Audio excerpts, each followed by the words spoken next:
Ave María Purísima, sin pecado concebida. Estamos reunidos en este encuentro en tiempo de encuentro de gracia, siempre podríamos decir en tiempo pascual, en tiempo de paso, porque el cenáculo comienza a tener, presencia a partir de que Jesús le pide a sus discípulos y le da las instrucciones para que ubiquen la casa en la cual celebraría él la cena pascual en Jerusalén. Así fue que los discípulos fueron, encontraron a ese hombre con el cántaro de agua que lo fue guiando hasta la puerta de aquella casa. Conocieron entonces al dueño de casa y le dijeron que venían de parte del Señor, querían preparar la cena pascual. Y el Señor lo llevó a la habitación superior, que fue donde se reunieron aquella noche. Y Jesús instituye la Eucaristía, ¿no? Se realiza esa oración eucarística, ¿cierto? Que nos da el alcance de su presencia y de su realidad completa siempre que nos acercamos a la mesa pascual, a la mesa de la Eucaristía. Y ese es el lugar que se le comenzó a llamar cenáculo porque originariamente se realizó esa cena tan importante. Y era el lugar donde se comía, se cenaba, por eso en aquel entonces las casas no eran como las que hoy tenemos, las distribuciones de las habitaciones y demás. El tipo de vida que se usaba era distinto. Y más cuando se trataba de una celebración en la cual no era solamente una familia, sino que iban a venir muchos invitados, muchos miembros a esa mesa, a esa celebración. Entonces era un lugar que se lo conoció a partir de entonces como lugar de la cena, lugar cenáculo, donde se cena. Y es un poco, lo digo porque nuestros encuentros son con ese matiz eucarístico, porque es el sacrificio, es la oración eucarística de Jesús, que planifica. Pero nosotros venimos con el ánimo de encontrarnos con Él resucitado, como lo hicieron los discípulos. Se reunían después con el miedo que tenían de haber visto cómo lo maltrataron y lo ejecutaron a Jesús en la cruz, y cerraban las puertas y permanecían en oración a pedido precisamente de Jesús, su Maestro, que les había prometido también el Espíritu Santo, el envío del Espíritu Santo. Así es entonces que comenzaron esas reuniones en ese lugar de oración y de encuentro con Jesús, que fue el lugar donde Jesús se expresa una vez resucitado, se presenta, dando las puertas cerradas, ¿no? Les doy mi paz, ¿cierto? Y esto lo tenemos como ese primer saludo, como esa manifestación de alegría también de parte de Jesús al encontrarse con ellos y ellos con Él, ¿cierto? Les brinda la paz, lo más grandioso que podía llegar a recibir esa gente, todos nosotros, es la paz de Dios. De ahí que nuestros encuentros están orientados a esa reunión entre nosotros, pero con Jesús. El encuentro es con Él. Y lo hacemos y lo sentimos a través de la palabra.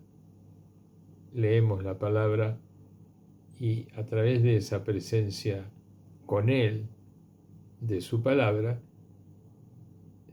vamos, como diciendo, llenando nuestras expectativas, nuestras preguntas, ¿sí? Esas preguntas que nos hacemos cuando venimos, que son las mismas preguntas que se hace el investigador, el poeta, el cantor. Es una búsqueda, ¿verdad? Porque sienten ese llamado. Y allá vamos, al encuentro. Nosotros al encuentro de Jesús resucitado, como ocurrió después de que los discípulos hayan cenado con Él en ese lugar, en esa cena pascual.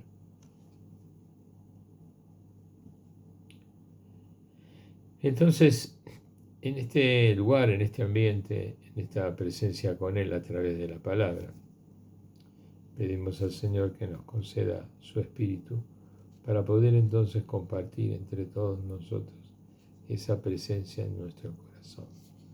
Se lo pedimos en el nombre del Padre, del Hijo y del Espíritu Santo. Amén. Es un signo que también nos hacemos entre nosotros, ¿sí? Y en comunión, en comunidad. Continuamos en la lectura del libro de los Hechos de los Apóstoles, este relato que va construyendo, o sea, se va realizando la iglesia, se va realizando en la comunidad, la iglesia, la asamblea, la comunidad, desde entonces. Recopilaron los sucesos que les iban aconteciendo y le encargaron en este caso a Lucas, que fue el redactor de todos estos sucesos, al libro le pusieron Hechos de los Apóstoles, ya que el sentido era un sentido testimonial, por eso son hechos, ¿verdad? Más que sucesos. Acá hay una participación y una hechura, ¿cierto? Un hecho, una realización. En esta recopilación, que nos cuenta entonces, nos relata, por mejor decir, nos relata cómo se fueron sucediendo los tiempos y las realizaciones de esa comunidad hasta los momentos, digamos, más de mayor intimidad, que fueron los que todos recibimos a través de ellos, que fueron los testigos, los que estuvieron en ese momento. Y que a su vez tenemos el mismo llamado que sintieron ellos de darlo a conocer. Así es entonces que esta recopilación de hechos tiene el sentido testimonial, ¿verdad? Y que nosotros de alguna manera también podríamos construir los nuestros hechos como apóstoles.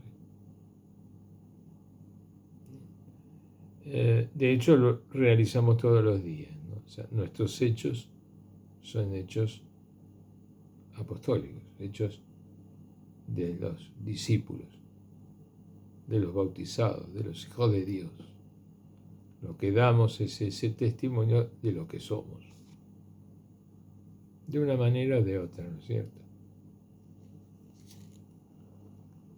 Además de las tareas cotidianas, carpintero, albañil, médico, abogado, técnico en electrónica. Y vamos entonces a brevar de estas aguas vivas, digamos, ¿no? De estas aguas con tanto sentido de vida, que los discípulos supieron recibir y a su vez, como si las envasaran, ¿no? Las escribieron para nosotros. Vamos a leer de la Biblia de Jerusalén el libro de los Hechos de los Apóstoles, a partir entonces del capítulo 14, que es por donde vamos. En este caso el título que ponen los traductores, los traductores y editores, Evangelización de Iconio. Venimos de que Pablo y Bernabé se habían dirigido a los gentiles. ¿Sí? ¿Se acuerdan ustedes? Así como al inicio de este libro estuvo ese primer discurso de Pablo, que lo hizo en una sinagoga, también está esa evangelización que realizaron los discípulos, en este caso Pablo y Bernabé, que ya vienen de los capítulos, de los títulos anteriores, ¿no? Y de los lugares a donde habían estado. Predicación de Pablo ante los judíos. Antes habíamos visto la llegada a Antioquía, en Chipre, bueno, todos esos lugares que fueron recorriendo, ¿no? Y ahora están yendo a Iconio. Primero lo leo como habitualmente lo hacemos y después tratamos de ver. O nos disponemos, mejor dicho, a ver esto que en el relato escribe Lucas, pero la realización en realidad es completa.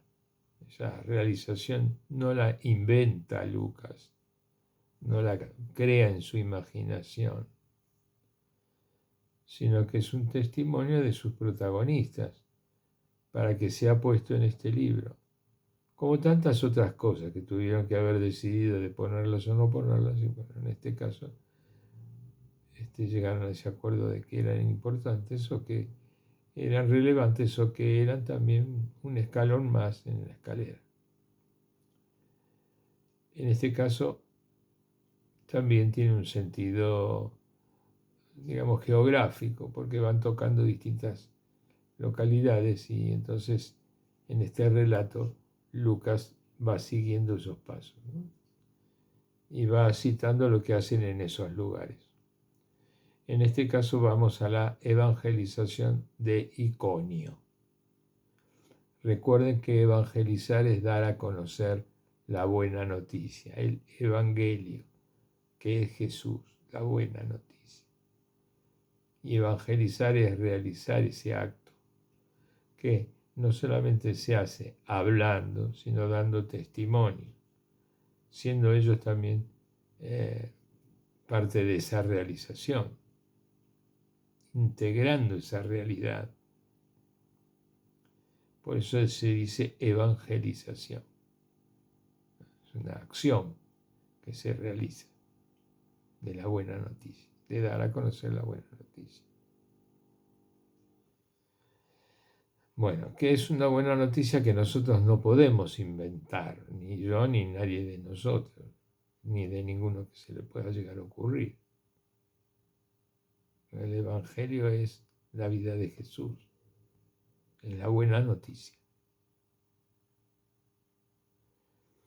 Bien, vamos.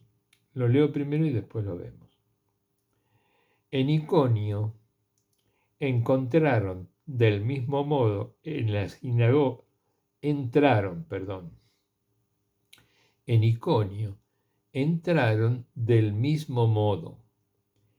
sinagoga de los judíos y hablaron de tal manera que gran multitud de judíos y griegos abrazaron la fe. Pero los judíos que no habían creído, excitaron y envenenaron los ánimos de los gentiles contra los hermanos. Con todo, se detuvieron allí bastante tiempo, hablando con valentía del Señor, que les concedía obrar por sus manos señales y prodigios, dando así testimonio de la predicación de su gracia. La gente de la ciudad se dividió, unos a favor de los judíos y otros a favor de los apóstoles. Como se alzasen judíos y gentiles con sus jefes para ultrajarles y apedrearles, al saberlo, huyeron de la ciudad de Licoania, a Listra y Derbe y sus alrededores, y allí se pusieron a anunciar la buena nueva.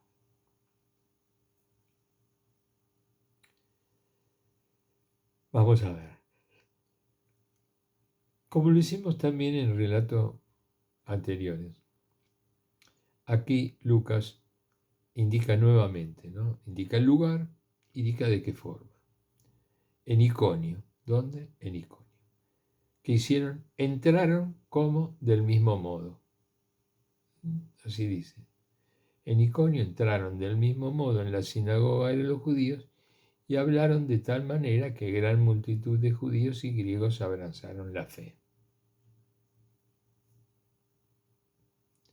Este primer párrafo entonces es el que nos pone en situación. Del lugar, del modo y todo lo que hemos visto, ¿no? Lo hicieron en la sinagoga, como lo venían haciendo, porque ellos eran judíos y Jesús era judío y lo que ellos anunciaban era la realización de la promesa de Dios a todos los profetas, el envío del Mesías. En este caso era la presencia del Mesías, su muerte y resurrección, o sea, del Mesías resucitado. Esta era la buena noticia. Y entonces ellos la daban a conocer en un lugar en el que se sabía, es más, era el lugar donde se esperaba la presencia de ese Mesías, o la venida de ese Mesías, que así había sido tan anunciado y que ellos lo tenían leído en la Biblia desde que habían nacido, ese pueblo judío. Entraron del mismo modo en la sinagoga de los judíos y hablaron de tal manera que gran multitud de judíos y griegos alcanzaron la fe. ¿Sí? O sea que acá, curiosamente, hay una distinción de lenguaje y de ciudadanía. ¿Cierto? O sea que acá mostramos a un pueblo judío que hablaba la lengua hebrea, o sea, el judío, y el judío que hablaba la lengua griega. Pero su origen familiar, digamos, de descendencia y de tradición en su familia, era el judaísmo, y eran judíos, circuncidados, y seguían la Torá y las leyes y por eso es que iban a la sinagoga también, ¿cierto? Pero acá se está indicando de esta forma porque no eran solamente ciudadanos porque vivían en esa ciudad y entonces en la ciudad de Judá y eran judíos, no, o que tenían alguna relación con esa ciudad. Eran judíos porque llevaban la tradición y llevaban la sangre de sus ancestros. Así hablaran en hebreo como si hablaran en griego. Entonces acá Lucas dice, en Iconio entraron del mismo modo en la sinagoga de los judíos y hablaron de tal manera que gran multitud de judíos y griegos abrazaron la fe. Estaban tanto aquellos que habían nacido en Judea como los que habían nacido en Grecia, pero que eran familia judía, porque estaban adentro de la sinagoga, si no, no estarían adentro de la sinagoga. ¿Se entiende? Pero acá lo dice Lucas para mostrar esta diferencia, ¿verdad? Que no era de ciudadanía, sino de circuncisión, por alguna manera de decirlo, ¿no? Por la sangre, que era por lo cual ellos se consideraban entonces pueblo elegido, pueblo judío. Hasta ese momento, porque en la realización del Mesías, lo que se había manifestado a través de Jesús era que la obra de Dios es para todos. Y esto es, de alguna manera, lo que no aceptaron los judíos.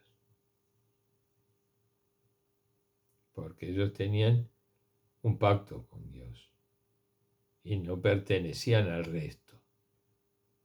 Hasta el día de hoy, ¿no? No comparten nada con nadie. Están separados. Viven como parias, en realidad, como gente separada. Y miran al resto con desprecio, porque ellos tienen, no es que se consideren superiores, sino que se consideren vinculados y ligados con Dios, ellos solos. Los otros no están ligados con Dios. Los otros son seres, criaturas, como los perros. Así es como trata el ser humano judío al resto. Es así. Porque no reconocen la acción del Espíritu. Entonces, los seres humanos no son iguales.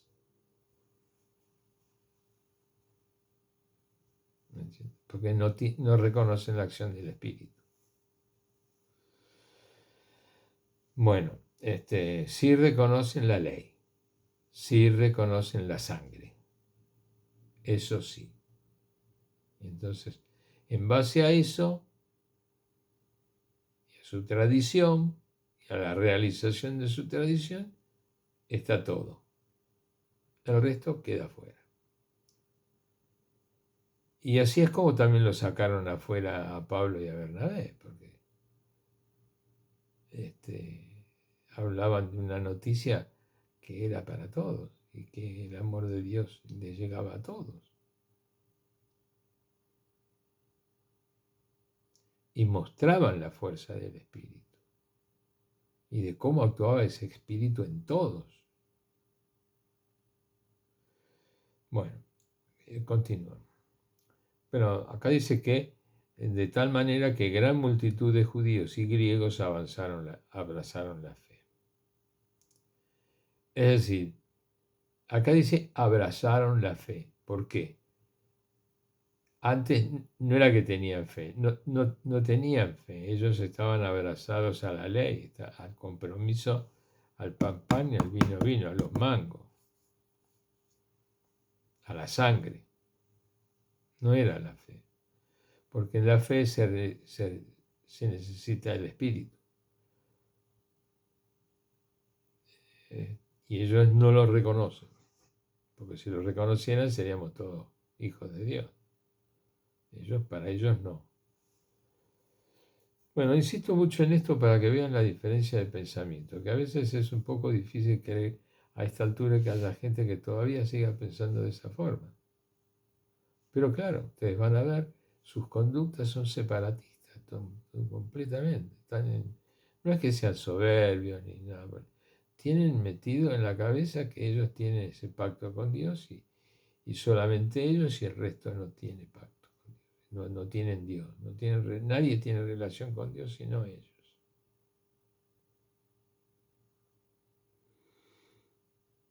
Y no le hables de igualdad, no existe. Nosotros estamos acá, ustedes vayan a saber.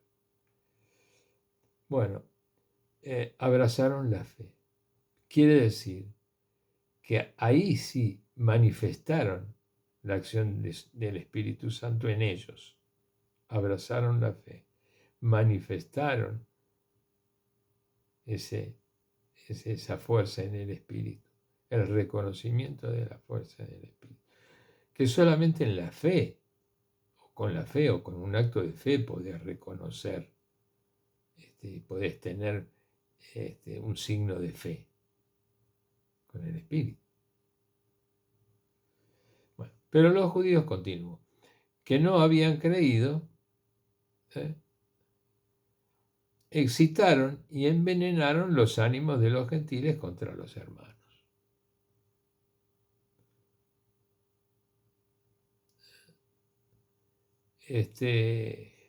Envenenaron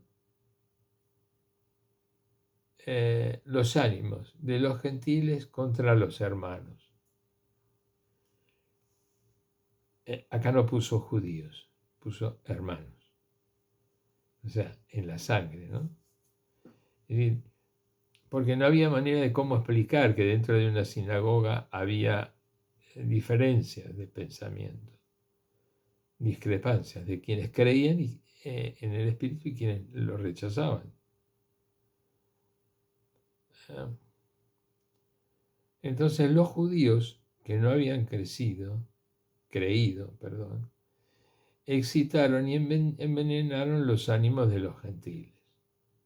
Aquí ya se empieza a mostrar que cuando en el Evangelio de Lucas y demás, ese nombrar judío era nombrar este tipo de persona, ¿cierto? Esa persona que por herencia consideraba su relación con Dios única, exclusiva y con un compromiso que lo debe realizar Dios, y ellos también cumpliendo la ley. ¿Verdad? Este es el tema. A pesar de que en la sinagoga todos fueran griegos, fueran de otros países, hablaran en otros idiomas, en otras cosas. Pero aquí se produce la ruptura. El judío, a partir de ahora, se va a diferenciar porque es aquel que se queda en la tradición, se queda en la sangre, se queda en la ley. Ese es. Se queda en la circuncisión, se queda en el compromiso, en la antigua alianza. Y el resto son los gentiles. Que para el que escribe, de verdad ha resultado bastante difícil expresarlo, para que nosotros todos, los que no los conocimos, supiésemos de qué se trataba. Bueno, dice, pero los judíos que no habían creído, excitaron y envenenaron los ánimos de los gentiles contra los hermanos.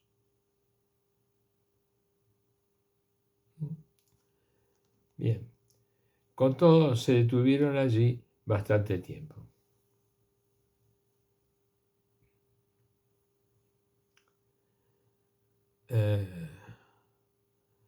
Me quedó esto, ¿no?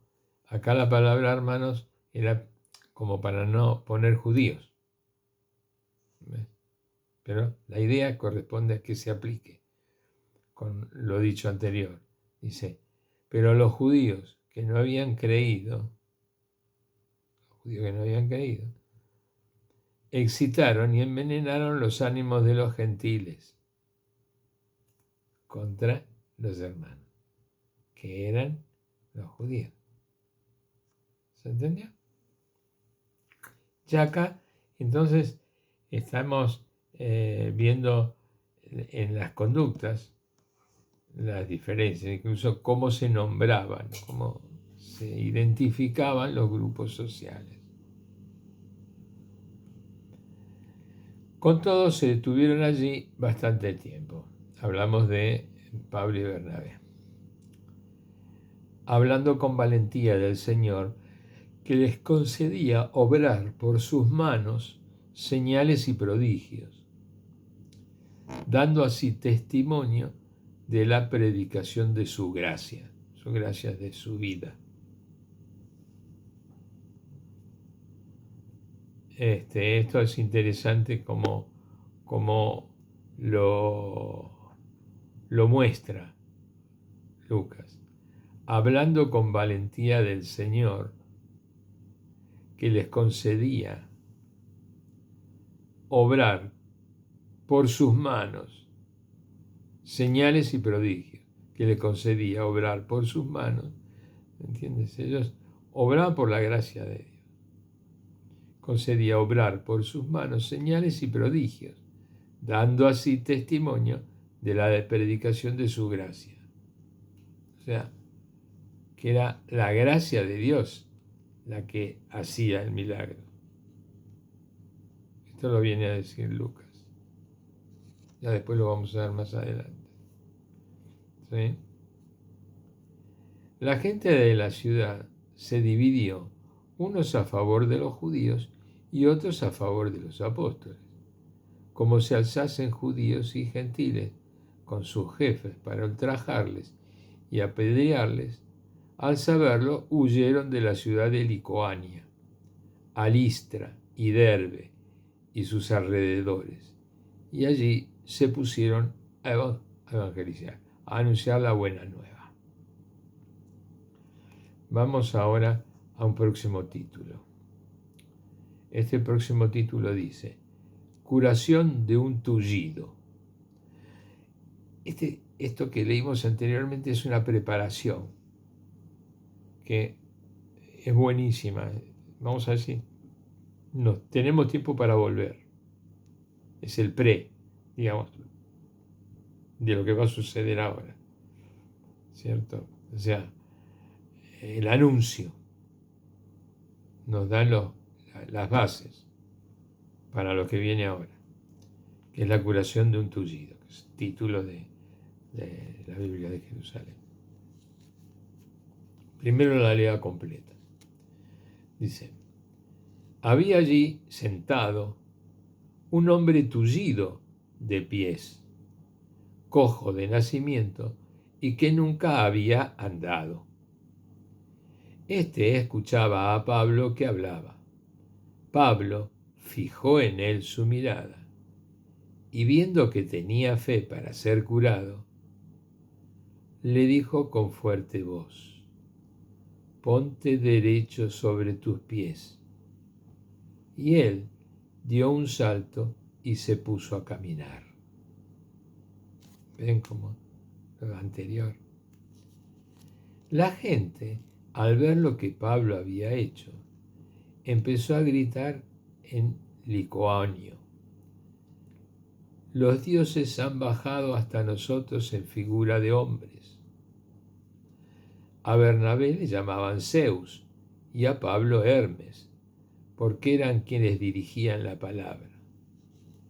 El sacerdote del templo de Zeus, que hay a la entrada de la ciudad, trajo toros y guirnaldas delante de las puertas, y a una con la gente se disponía a sacrificar.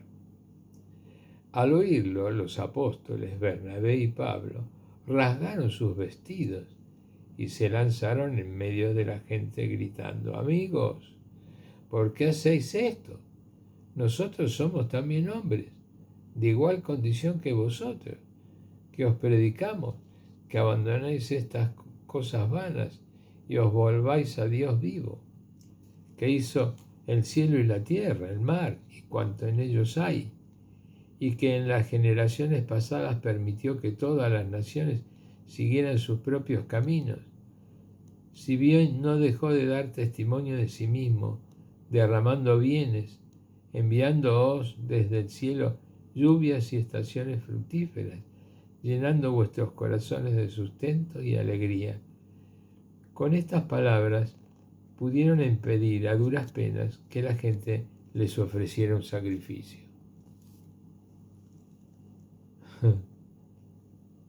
Vieron que lo anterior era importante. Voy a tomar un poquito lo de anterior, lo voy a leer.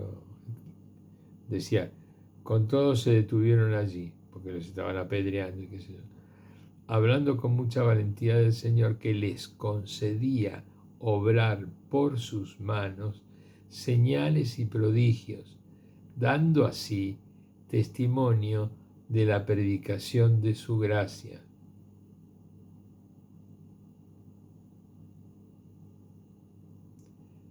No eran ellos, es el amor de Dios que se da a conocer. Es el amor de Dios que dice, que es el que da testimonio, es el que lo realiza, digamos. Ellos son los que dan los signos. La realización es de Dios. Y es ahí donde lo ven a Dios. Lo vemos en la gracia, en la vida, el realizador, el creador, el que da vida. ¿Cierto? Ellos hablaban con valentía, que les concedía obrar por sus manos señales y prodigios, dando así testimonio de la predicación de su gracia, para que los demás lo creyeran. Ahora vamos al título que ya habíamos dicho, ¿no? Que es la curación de un tullido. Dice, había allí sentado un hombre tullido de pies, cojo de nacimiento, y nunca había andado.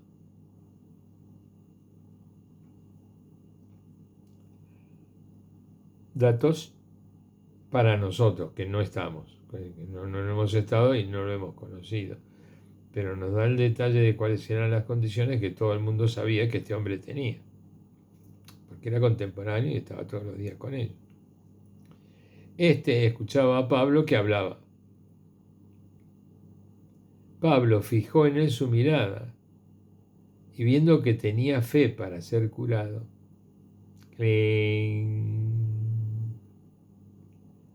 aquí está, ahora sí, ahora sí, ahora se puede. Fijó en él su mirada y viendo que tenía fe para ser curado, tu fe te ha salvado. La frase de tu fe te ha salvado. Jesús siempre indicaba cuál era el punto de apoyo del milagro, la fe. En este caso, Pablo reconoce que tenía ese punto de apoyo.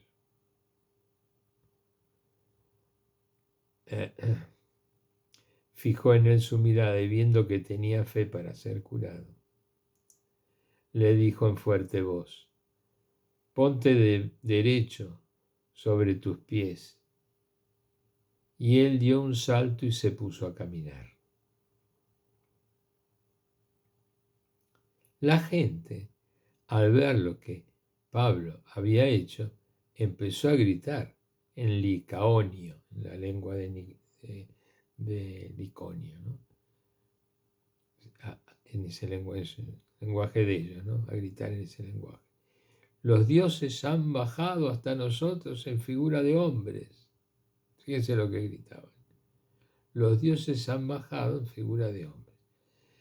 Estos eran los llamados gentiles, los que creían en otros dioses y tenían otras tendencias y todo lo demás. O sea, no eran los judíos.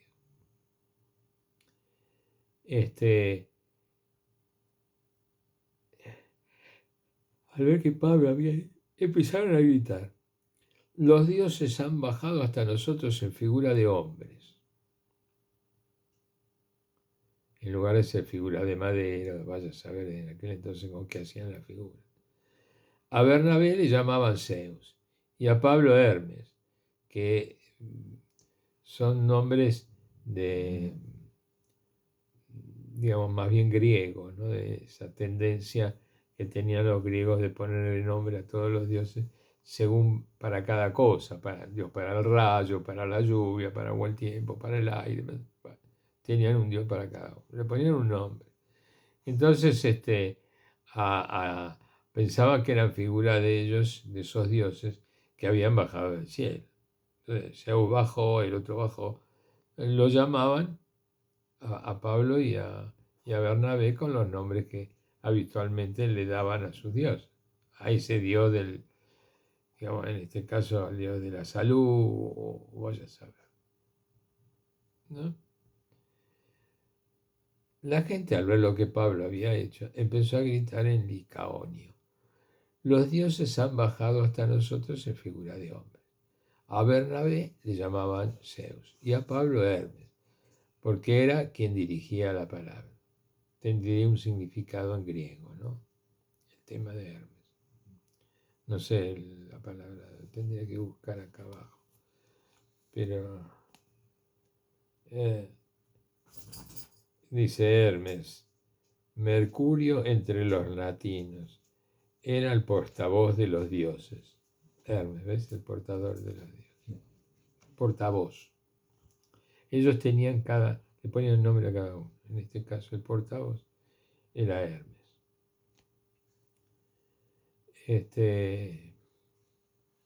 Bueno, esto es interesante porque se acuerdan que después más adelante lo vamos a ver si Dios quiere. Que él pasa por un lugar de Grecia, Pablo, y encuentra una columna vacía. Y estaban todos los dioses puestos en todos lados en el templo ahí.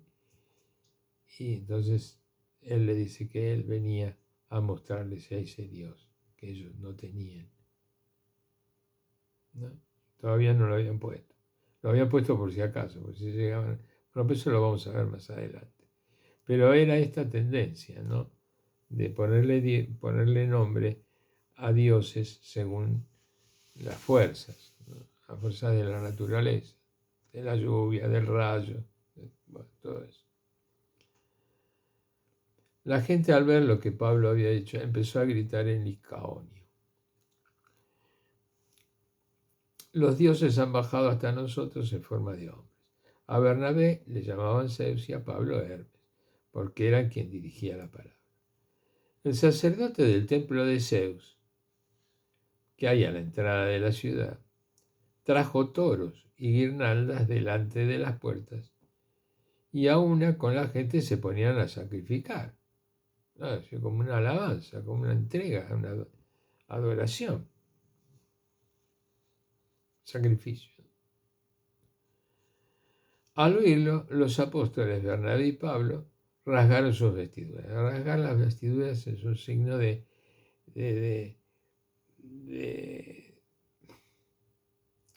cuando uno se siente superado en este caso, por la fuerza del amor de Dios,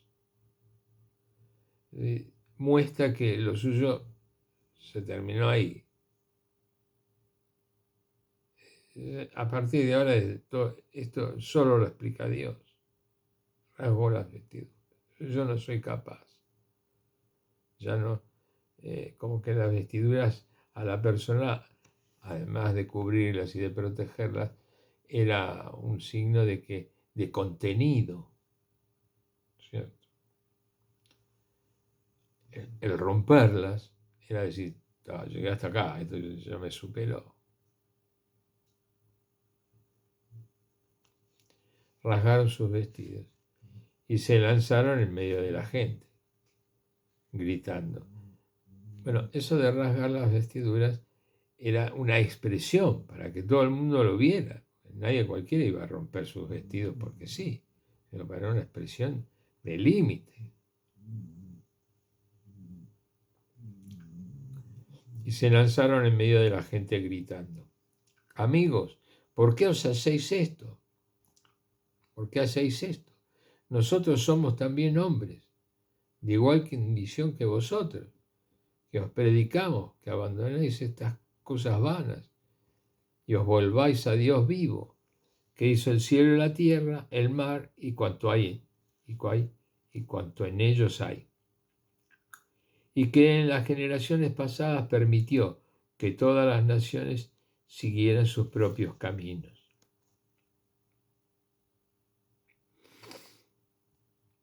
Esto también es buenísimo, ¿no? Como para detenerse. Pero este es lo que les venían a decir. Nosotros no somos dioses, somos tan seres humanos como ustedes, a los gentiles. Cosa que eso no lo habían dicho nunca a nadie, y menos los judíos. Ellos no lo iban a decir nunca. Sí, en este caso, porque obraban en función de Dios, no de ellos. Por eso es lo que habíamos leído en el título anterior, ¿no? Dice que hablaban con valentía del Señor, que les concedía obrar por sus manos señales y prodigios, dando así testimonio de la predicación de su gracia. Esto era conocido y sabido por Pablo y por los que decían, que ellos no obraban por sí. Aquí el Espíritu Santo le indica, o sea, lo siente, está llamado, digamos, Pablo a levantarlo al tullido, a ordenarle que se levante, porque reconoce en él que tiene fe. Entonces, ese es el punto. Ama a Dios, Dios lo salva. Dios lo va a salvar, Dios lo salva. Ya está. No hay error, no hay posibilidad de que el tullido no se pare. No es que por ahí sí o por ahí no. No hay posibilidad. Mismo ya Jesús lo había dicho, ustedes van a hacer cosas aún mayores. Bueno. Y lo interesante acá es, como dice, nosotros también somos hombres, de igual condición que vosotros, que os predicamos que abandonéis estas cosas vanas y os volváis a Dios, vivo, que hizo el cielo y la tierra, el mar y cuanto hay en ellos, y que en las generaciones pasadas permitió que todas las naciones siguieran con sus propios caminos.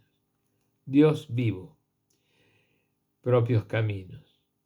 Dios le dice al pueblo judío a través de Moisés, que era el que sabía leer y escribir, y Dios que esperó hasta poder decirse, le contó a Moisés cómo había hecho las cosas. Y cuando le cuenta de cómo crea al ser humano, le dice que de una forma de tierra y agua le había insuflado de su espíritu, le dio de su espíritu a aquel primero, como indicándole esa criatura, ¿sí? En esa revelación que recibe el pueblo judío, que no la recibieron los demás, porque eso no lo conocían a Moisés, ni nada, ni la oración de Moisés con Dios, ni nada por el estilo. Esta gente tenía, digamos, su manera de llegar a Dios por otro lado. Pero tenían, como seres creados y criaturas, la acción del Espíritu en ellos. ¿Sí? Que la fueron desarrollando. El espíritu del bien se reconoce en el espíritu. Entonces, todo ser creado, su recurso está en el espíritu, es el que le dice si está bien o está mal. Por eso es que hay orden en la creación con todos los seres creados. Algunos tienen la noticia de Dios, otros no, pero esa acción del espíritu está en la criatura. Algunos la reconocen, otros no. Sí. Bueno. Por eso que después dicen, generaciones pasadas permitió que todas las naciones siguieran sus propios caminos. Permitió que todas las naciones siguieran sus propios caminos. Pero no les retiró de la acción de su espíritu. Hicieron sus caminos. Uno de ellos es estos, que tenían muchos dioses que los llamaban de una manera y de otra. Como podían ser en otras partes del mundo que había otros que estarían teniendo ídolos y poniéndole otros nombres. Pero había una acción en el espíritu de reconocer una cosa a la cual había que adorar y a la cual debíamos tener todas esas expectativas de vida. Por eso es que les dice que es Dios vivo. Esta es una señal de ser el que da la vida. Esto vendría después, ¿no? O sea, les enseñarían todo lo de Moisés y todo lo demás, ¿no? Les enseñarían el don de la vida y quién da la vida.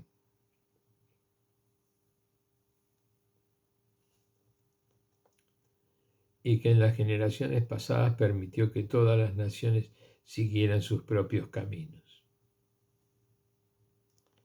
¿Sí? Aún hoy todavía hay pueblos que no tienen el conocimiento de la revelación de Dios. O sea, hay pueblos en África, en el Amazonas o en algunos otros lugares, lo mismo en la India, en China, en todos esos lugares donde esos caminos tienen signos del Espíritu y de la acción del Espíritu. Esos monjes que en su meditación buscan lo trascendente. Hay un llamado, hay una respuesta y hay una búsqueda. Lo que pasa es que no les llegó la noticia. No les llegó la buena noticia. Bueno. Esto es muy lindo leerlo. Lo voy a leer de nuevo. Dice, amigos, ¿por qué hacéis esto? Se habían rasgado las vestiduras, ¿no? Nosotros somos también hombres, de igual condición que vosotros, que os predicamos que abandonéis estas cosas vanas y os volváis al Dios vivo.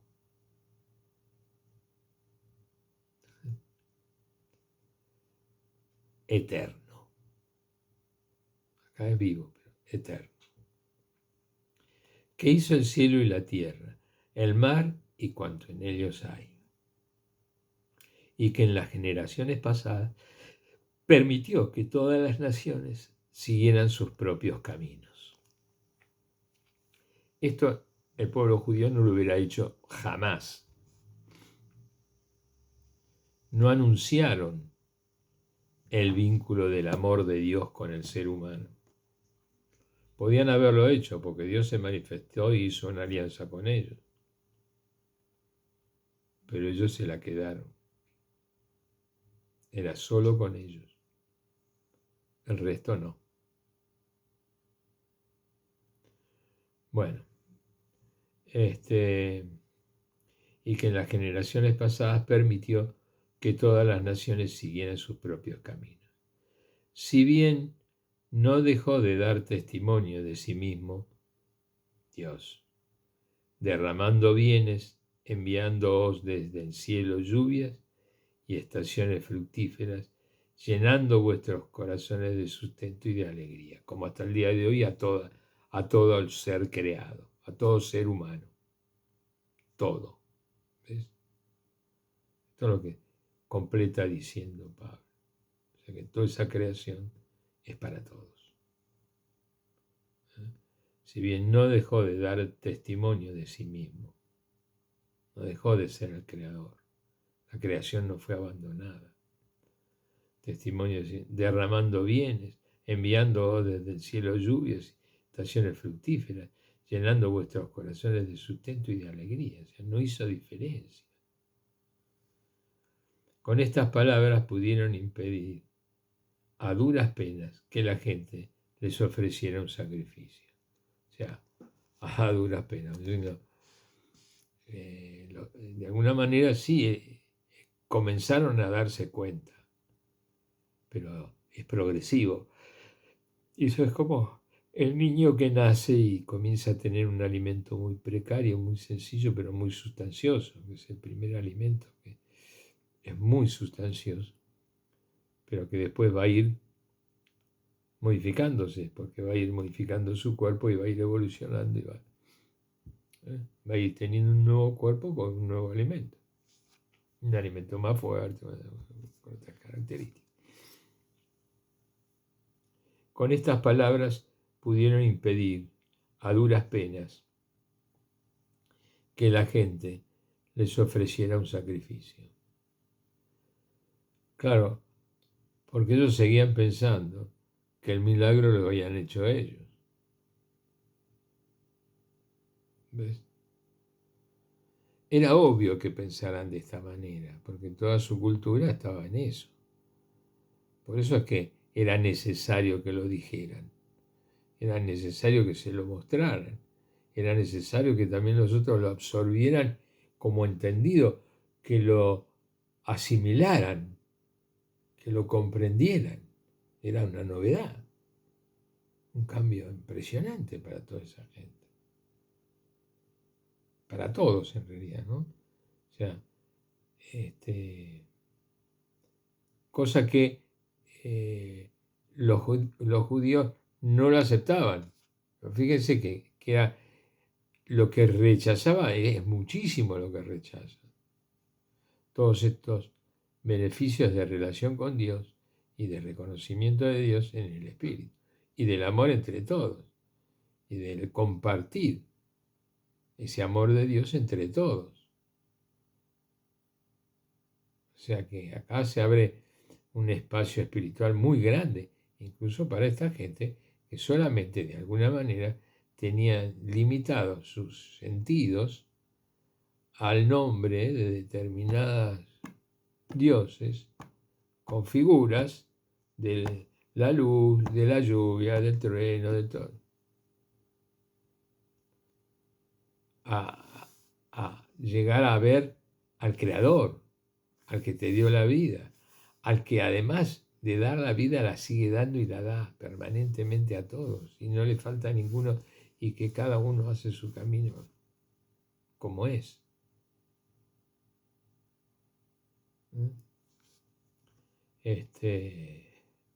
Que todas las naciones siguieran sus propios caminos, si bien no dejó de dar testimonio de sí mismo. Dios, derramando bienes, enviándoos desde el cielo lluvias y estaciones fructíferas, llenando vuestros corazones de sustento y alegría. A todos. Claro, que para el que lo conoce es en pleno gozo, porque además de conocer las obras, es decir, de conocer la creación, o sea, nosotros no solamente quedamos en la belleza de la creación, que le reconocemos belleza, no digo que no, pero no es todo, no está todo ahí. La creación es una armonía universal, permanente, generosa, expresión de amor en todo el paisaje, no en solamente en el pino o en la rosa. Bueno, esto que a esta gente les resultaba difícil, a otros todavía más, y aún más aquellos que habían sido criados con conductas muy cerradas, como las conductas de la familia judía, de rechazar abiertamente, no, esto no se lee, el Evangelio no se lee, a Jesús no se lo reconoce, a esto, ir en contra y privarle a todos los demás, pero mi Dios, si le abre el corazón a los gentiles y lo reconocen a Dios, con mayor gozo todavía lo reconocerían ellos que tienen esa elección de Dios ya preparada desde sus ancestros. ¿Te imaginas el gozo de reconocimiento de un judío? El amor de Dios es grandioso. Si yo lo tengo, te imaginas que el judío lo debe tener, pero muchísimo más. Porque ya viene de generación por generación, heredando esa presencia de Dios y de esa creación, de esa elección. Yo me conformo con la mía porque son mis limitaciones. Pero reconozco que si conmigo el Señor ha sido grandioso, que soy un pecador y todo lo demás y todo lo que quiera, con aquellos que ha tenido demostraciones de predilección, todavía más. Ese abrazo de misericordia es grandioso, tiene que ser grandioso.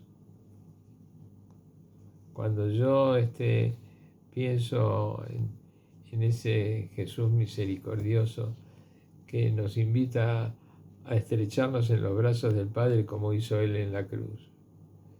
Es un abrazo de amor la cruz.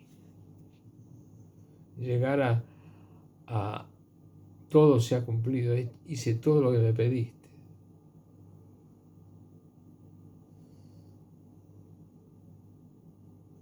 Un abrazo de amor que cierra. ¿Y con qué cierra? Con la vida eterna, cierra con la resurrección.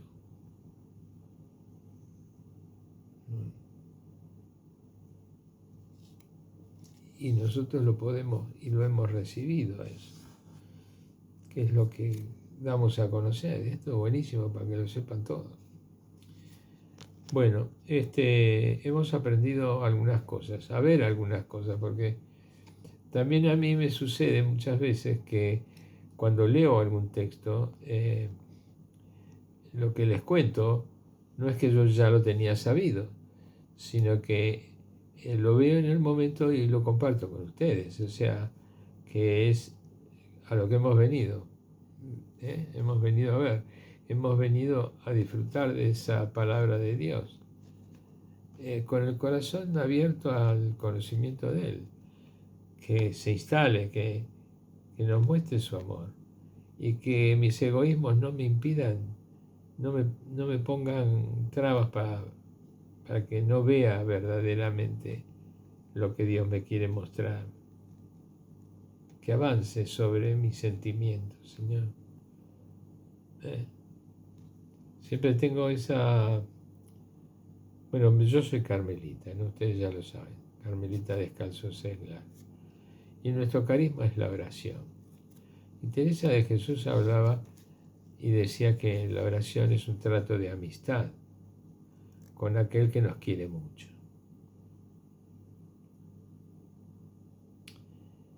Y en la oración tenemos esa vivencia, esa realidad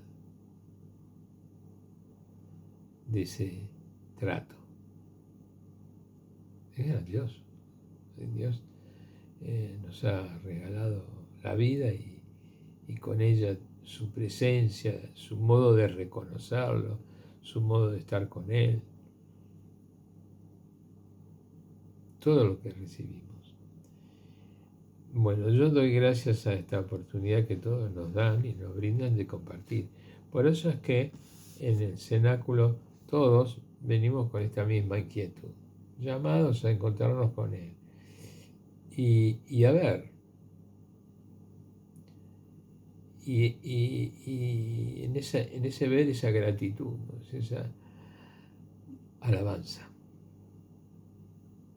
Cómo llegar a la oración contemplativa, a participar en la creación, criaturas creadas en la creación, con el Creador. No podés estar afuera, no podés sentirte en la creación como criatura fuera del Creador. Ahí está la alabanza. ¿Sí? Jesús le dice a sus discípulos cuando les enseña a orar, y le dice que cuando ustedes oren, no hagan como otros que se ganan el beneficio de, al ser vistos, ya estar recompensados, sino que el Señor que ve en lo secreto os recompensará. En esa intimidad de diálogo y de trato con Dios. Suelo decirle al Señor, mírame, mírame. Yo tengo la esperanza de que la mirada de Dios sea más completa que la que yo puedo hacer con mi memoria, con mis gustos, con mi temperamento, qué sé yo. Por ahí tengo una mirada muy parcial de mí mismo, ¿no? Entonces, pedirle al Señor, mírame. Tu comprensión es mayor cuando tú me miras. Tu conocimiento es mejor. Y eso me gratifica porque sé que Él me va a recompensar. Recompensar quiere decir que en mis falencias las va a cubrir, las va a compensar, digamos. Porque las conoce. Esta es la oración. Y es lo que nosotros podemos decir, venimos a buscar. Más que buscar, venimos a entregar, a disposición. Por eso es que Jesús, cuando se presenta, nos dice, les doy mi paz. ¿Por qué? Porque sabe que nosotros vinimos a buscar. A lo de él es buenísimo. ¿Qué venís a buscar? Antes que nada, te doy mi paz. ¿Te falta algo más? ¿Sí? Bueno, gracias. Muchas gracias y bendiciones. Si Dios quiere, nos volvemos a encontrar en el próximo encuentro en el cenáculo con el Señor. Ave María Purísima, sin pecado concebida.